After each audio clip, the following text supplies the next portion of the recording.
அரசியல்வாதிங்க கிட்ட கேட்கணும்னு நான் நினைக்கிறேன்.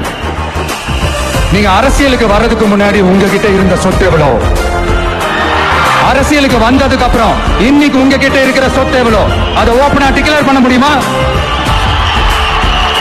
அப்படி வந்த காசுலாம் என்னென்ன தொழில் செஞ்சு வந்துச்சு, என்ன வேலை செஞ்சு வந்துச்சு, உண்மையிலே நீங்க உழைச்சி சம்பாதிச்ச காசா இல்ல ஆட்சி அதிகாரத்துக்கு வந்ததுக்கு அப்புறம் ஆட்டைய போட்ட காசா?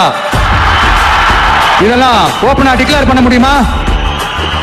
இதெல்லாம் நம்ம கேட்டா எல்லா ஊழல்வாதிகளும் ஒன்னா சேர்ந்து நம்ம மேல சேத்தவாரி வீசுவாங்க. அது பத்திலாம் நமக்கு கவலை இல்லை. ஏன்னா நாம யாருன்னு மக்களுக்கு நல்லாவே தெரியும்.